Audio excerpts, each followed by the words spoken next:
Yon, what's up mga kagaston? Another video for today. So, meron tayong customer. Ayan, galing sila ng Gimba. So, nahiya daw sila, wag na daw ipakita yung muka. So, galing sila ng Gimba Nueva Ecija. Ang gagawin natin sa motor nila is ipupuli maintenance natin. Kasi ang model nito is 2017. Never pa na maintenance. Kahit sa throttle body cleaning, sa panggilid. So, ngayon pa lang talaga. So ayun, tuloy natin yung video mamaya after natin nabuksan.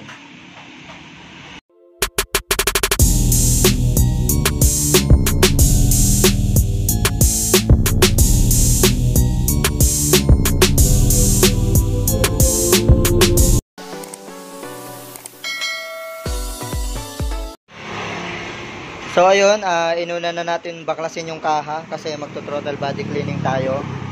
Tapos sunod natin gagawin, magbabaklas tayo ng panggilid kasi chinek down ni sir yung kanyang water pump cover is kumayod na. So ibig sabihin may damage na yung kanyang water pump seal or magana. Dahil yung mga model na ganito, 2020 model pababa is wala silang, kay 2019 model pababa wala silang balancer spring guide. So lalagyan na rin natin to mga kagaston. So yun, tuloy natin mamaya yung video. Yung pag-cleaning din na natin papakita kasi may tutorial naman tayo noon. At saka sa mga previous video natin meron tayong ganon. So yun, baklasin muna natin. So yun mga kagaston, tapos na tayong mag throttle body cleaning. Hindi na natin pinakita yung proseso dahil may mga previous video naman tayo noon. Ang odo pala na ito mga kagaston is 20,000 odo pa lang siya. So yun, nabuksan na natin yung kanyang panggilid. So unang nakita natin, sabi ni sir, hindi pa naman daw siya sumipol pero yung kayod grabe. Ayan siya. So for sure sumipol muna to bago kumayod talaga ng todo. Baka hindi lang narinig ni sir. Ayan, grabe yung kayod na nangyari. Ayan, paikot talaga siya at saka sobrang lalim. Ayan. So pagka ganito, yung water pump seal mo sobrang magana. Unang ano niyan, palatandaan, sumisipol yan lalo na kapag sobrang init ng makina. So para maiwasan yan kapag sa trap, kapag malayo yung biyahe or pagdating mo sa bahay, kung gumagana pa yung radiator fan, wag mo munang papatayin, hayaan mo munang mamatay yung radiator fan bago mo i-off yung motor para mapalamig niya yung coolant natin. Kapag nag-stay kasi sa babayan, ayun, namamagay yung water pump seal. So natutulak niya yung propeller papunta sa cover kaya nagkakayod na ganito. Tapos isa sa nakita natin, pagbukas natin ng kanyang balancer, yung kanyang damper, eto basag na. Naging tatlo na yung isang damper niya. Kasi yung mga model na ganito mga kagaston, yung mga gold crankies na to, basta 2019 model pababa, wala pa silang tinatawag na balancer spring guide. Yung ganito, yung nilalagay na palaman sa loob. Ito yung lahat ng ipapalit natin, all genuine parts, available yan sa shop natin. So ayan yung mga nakita natin.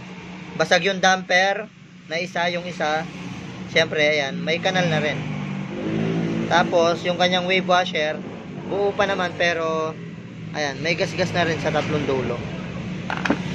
So ayan yung mga nakita natin sa motor na to. Kaya lagi natin sinasabi, pag meron na tayong nararamdaman sa motor, naririnig, naingay, mas maganda pinapa-check up muna. Especially kung ang odo is 25,000 odo pataas.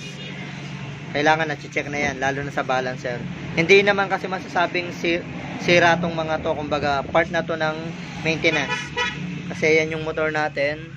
Ang odo niyan is 97,000, malapit na mag 100k. Pero dalawang beses na tayo nagpalit ng panggilid dyan. Yung water pump oil seal, balancer kit, yan, dalawang beses na. Pero never pa tayong nag-refresh kasi nga depende sa paggamit at saka the more na yun lagi, yung meron tayong airbox, stock airbox, stock air cleaner, mas matagal bago ka mag-refresh kasi hindi basta-basta pumapasok yung dumi sa makina. Unlike kapag naka-open TV, syempre mas madaling pumasok, kaya yung iba 35,000 odo pataas nare-repress na kasi nga umiingay agad yung ulo kasi napuputput yung shim. Yung iba naman tinatamaan yung block. So ayun, gawin muna natin, din na natin papakita yung proseso. Tuloy natin mamaya yung video pag umaandar na. So ang ginawa natin dito, nag-throttle body cleaning din tayo. At saka yan, check up ang gilid, kumbaga full maintenance.